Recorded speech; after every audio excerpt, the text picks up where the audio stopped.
जय हिंद साथियों। कैसे हो आप सब दोस्तों। आशा करता हूं कि आपकी तैयारी बहुत ही बेहतरीन तरीके से चल रही होगी। दोस्तों, आज के इस वीडियो में हम बात करने वाले हैं क्लास 12 रसायन विज्ञान के, ठीक है ना, जितने सभी मोस्ट इम्पोर्टेंट क्वेश्चन हैं उन सभी क्वेश्चन को आज के इस वीडियो में हम देखने वाले हैं। तो साथियों, आपसे रिक्वेस्ट है वीडियो में अंत तक बन रहिएगा और सभी क्वेश्चन को बहुत ही बेहतरीन तरीके से तैयार कर लीजिएगा। ठीक है साथियों, संपूर्ण बुक से सभी इम्पोर्टेंट क्वेश्चन हैं, सभी को दोस्तों एग्जाम में पढ़ के ही जाइएगा, ठीक है ना। तो चलिए नो बकवास, वीडियो को हम शुरू करते हैं। दोस्तों, यहाँ पर जो फर्स्ट क्वेश्चन आपको पढ़ के जाना है मोस्ट इम्पॉर्टेंट क्वेश्चन है, ठीक है ना। देखिएगा पहला क्वेश्चन क्या है। राउल्ट का वाष्प दाब का अवनमन नियम, ठीक है ना। राउल्ट जी ने एक नियम दिया था जिसे राउल्ट का नियम कहते हैं, ठीक है। इसको आप बहुत ही बेहतरीन तरीके से तैयार कर लीजिएगा। ये क्वेश्चन साथियों मोस्ट इम्पॉर्टेंट है। दोस्तों, ये क्वेश्चन, ये जो वीडियो है ना, ज़्यादा लंबा नहीं होगा, ठीक है ना। 8 से 10 मिनट का ये वीडियो होगा, इसलिए मैं आपको जल्दी जल्दी इसको बता दे रहा हूँ, ठीक है ना। आप क्योंकि आपका ज़्यादा टाइम वेस्ट ना हो, ठीक है, क्योंकि कल के बाद ही आपका पेपर है, तो आपका टाइम बहुत ज़्यादा कीमती है अभी। उसके बाद में साथियों सेकंड क्वेश्चन है प्रासरण, ठीक है, एवं क्वथनांक के उन्नयन क्या होते हैं। ठीक है साथियों, बहुत ही आसान सा है इसका उत्तर। प्रासरण क्या होता है इसको पढ़ लीजिएगा। उसके बाद में क्वथनांक के उन्नयन किसे कहते हैं, ठीक है दोस्तों। उसके बाद में आपको मोल अंश पढ़ लेना है और मोलरता क्या होता है। इंपॉर्टेंट क्वेश्चन है साथियों कि मोल अंश एवं मोलरता। बहुत ही सिंपल सा सॉल्यूशन चैप्टर का है, बहुत ही आसान सा है। एक बार आप देख लीजिएगा, आपको अच्छे से याद भी हो जाएगा। और दोस्तों उसके बाद में अगला क्वेश्चन, क्वेश्चन नंबर 4 है विशिष्ट चालकता से आप क्या समझते हैं। ठीक है दोस्तों, विशिष्ट चालकता को आप फिजिक्स में भी पढ़े होंगे और यहाँ पर भी आपसे जो है पूछा जाता है कि विशिष्ट चालकता किसे कहते हैं। अगला क्वेश्चन दोस्तों मोस्ट इम्पॉर्टेंट क्वेश्चन, इसको आप टिक कर लीजिएगा। मोस्ट इम्पॉर्टेंट, सभी क्वेश्चन इम्पॉर्टेंट हैं, लेकिन जिन क्वेश्चन को कहूँगा मोस्ट इम्पॉर्टेंट मतलब कि वो बहुत ही ज़्यादा इम्पॉर्टेंट है। तो कोलराउस का नियम दोस्तों मोस्ट इम्पॉर्टेंट है, ठीक है ना। और फेराडे का वैद्युत अपघटन का नियम, कोलराउस ने एक नियम दिया था, इस नियम को पढ़ लीजिएगा। उसके बाद में फेराडे ने जो है वैद्युत अपघटन के लिए 2 नियम दिए थे, ठीक है। इन दोनों नियमों को एक बार अच्छे से पढ़ लीजिएगा, ठीक है साथियों, ये भी मोस्ट इम्पॉर्टेंट है। और दोस्तों अगर आपने इन सभी को पढ़ लिया है ना सभी को, तो क्या करिएगा, जितने क्वेश्चन को मैं बता रहा हूँ ना, उनको जितने टाइम बचे हैं उनको क्या करिएगा, एक बार रिवीजन कर लीजिएगा। क्योंकि दोस्तों आप नोट अगर बनाए होंगे तो उन सभी क्वेश्चन को पढ़ना बहुत ही मुश्किल है, क्योंकि दोस्तों ज़्यादा टाइम तो है नहीं और लगभग आपकी जो है 1-2 कॉपी तो फुल होगी अगर आप बनाए होंगे तो उनका तो आप पूरा रिवीजन कर नहीं सकते इतने कम टाइम में। तो आप क्या करिएगा, जितने क्वेश्चन को बता रहा हूँ ना उनको आप टिक करके एक बार रिवीजन कर लीजिएगा। और अगर आपने अभी कुछ भी नहीं पढ़ा है ना इसके बारे में, तो साथियों नेक्स्ट वीडियो में मैं आपको इन सभी का उत्तर भी कराऊंगा। अगर आप कमेंट करते हैं, अगर आपको चाहिए इसका उत्तर भी चाहिए तो आप कमेंट करिएगा, मैं जो है ना उस पर वीडियो बना दूंगा, ठीक है ना। और नहीं चाहिए तो फिर तो कोई बात ही नहीं है। उसके बाद में मानक इलेक्ट्रोड विभव किसे कहते हैं।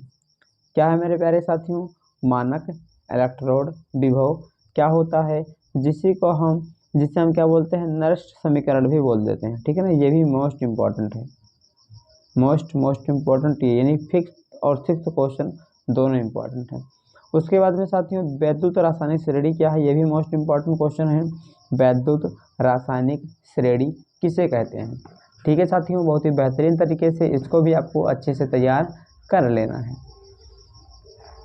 उसके बाद में साथियों अभिक्रिया की दर किसे कहते हैं, या फिर अभिक्रिया का वेग भी जो है ना वहाँ पर लिखा हुआ आ सकता है। अभिक्रिया की वेग या फिर अभिक्रिया की दर किसे कहते हैं।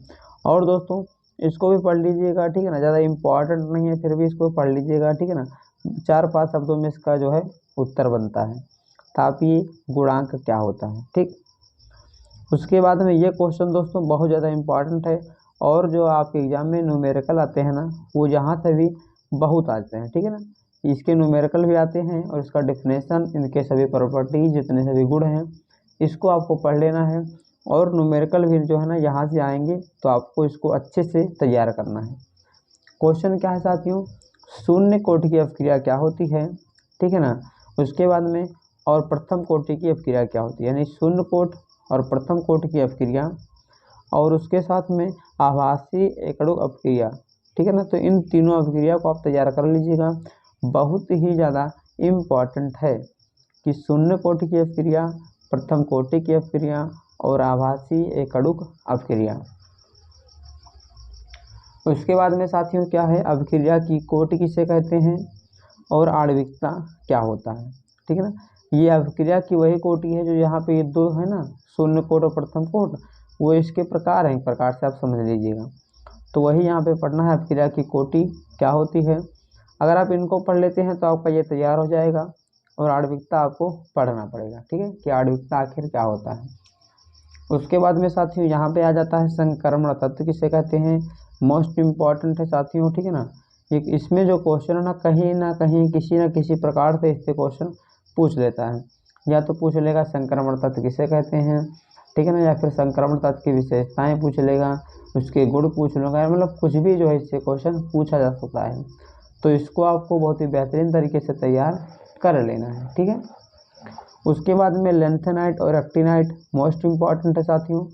लेंथेनाइट और एक्टिनाइट क्या होता है। और दोस्तों क्वेश्चन नंबर 12 है उपसाह संयोजन संख्या, ठीक है ना। ये क्या होता है, ये तो एक पूरे लेसन का एक नाम है, इसको भी आप पढ़ लीजिएगा। वार्नर का सिद्धांत पढ़ लीजिएगा और संयोजकता आबंध सिद्धांत, ठीक है ना। एक वार्नर ने सिद्धांत दिया था, सिंपल सा है, पढ़ लीजिएगा। और संयोजकता आबंध सिद्धांत एक होता है, इसको आप पढ़ लीजिएगा दोस्तों। यहाँ पे नहीं दिख रहा, ये देखिए, ठीक है ना। तो मोस्ट इम्पॉर्टेंट है, चाहे तो आप इसका एक बार क्या करिए, स्क्रीनशॉट ले लीजिए। उसके बाद में हम क्या है आगे बढ़ते हैं।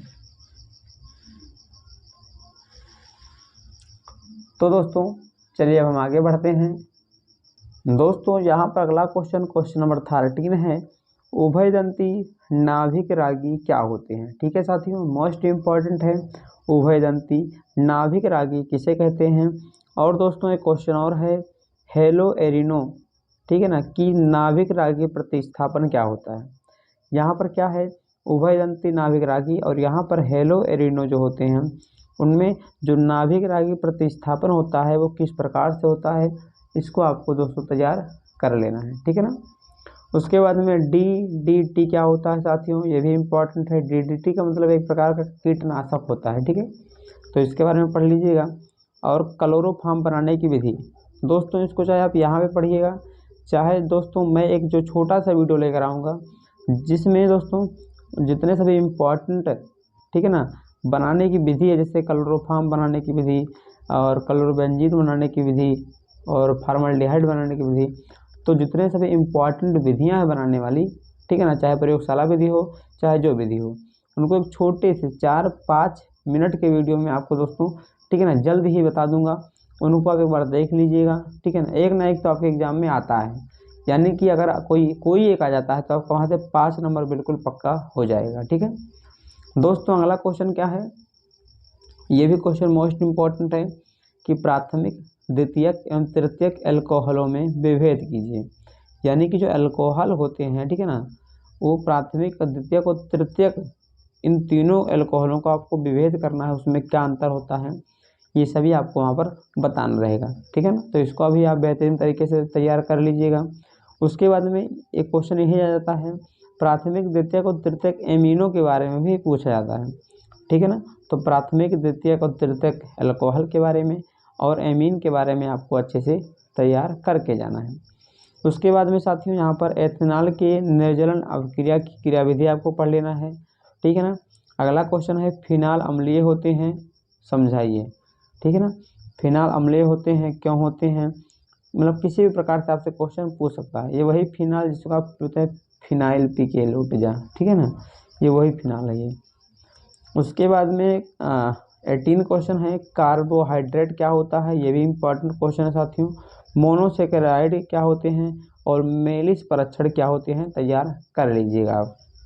उसके बाद में साथियों 19 क्वेश्चन लिपिड किसे कहते हैं, मोस्ट इम्पॉर्टेंट है। प्रोटीन क्या होता है ये तो आप सभी को पता होगा, ठीक है ना। प्रोटीन के महत्व समझाइए, प्रोटीन की क्या उपयोगिता है और प्रोटीन के स्रोत, यानी अगर आपको प्रोटीन लेना है तो उसके स्रोत कौन कौन से, आपको क्या क्या चीज़ें खाना चाहिए, किसमें प्रोटीन होता है, ये सभी आपको यहाँ पर बताना है। बहुत ही आसान सा है, हर कोई इसको कर जाएगा अगर एग्जाम में आ जाता है। उसके बाद में साथियों निकोलिक अम्ल किसे कहते हैं, इसको तो आप बायोलॉजी में भी पढ़े होंगे, निकोलिक अम्ल। और दोस्तों ये क्वेश्चन मोस्ट इम्पॉर्टेंट 5 नंबर में सीधे आएगा, ग्लूकोज का संरचना सूत्र लिखिए, ठीक। उसके बाद में प्रोटीन की प्राथमिक, द्वितीयक और तृतीयक एवं चतुष्क संरचना क्या होती है उसको समझाइए, और प्रोटीन की विकृतीकरण या फिर विकृतकरण किसे कहते हैं, ठीक है ना। ये क्वेश्चन मोस्ट इम्पॉर्टेंट है। उसके बाद में साथियों ल्यूकास परीक्षण भी पढ़ लीजिएगा, और यहाँ पर मैंने आपको मेलिस परीक्षण कराया था, यानी कि दोनों परीक्षण आपको पढ़ लेना है। लिगेंड क्या होते हैं ये छूट गया था, इसको यहाँ पे लिख दिया हूँ। लिगेंड भी मोस्ट इम्पॉर्टेंट, जैसे कि एक दंतुर, द्विदंतुर, उभयदंतुर, ठीक है ना। तो ये सभी जो लिगेंड होते हैं उनके प्रकार होते हैं, उनको भी आपको अच्छे से तैयार कर लेना है।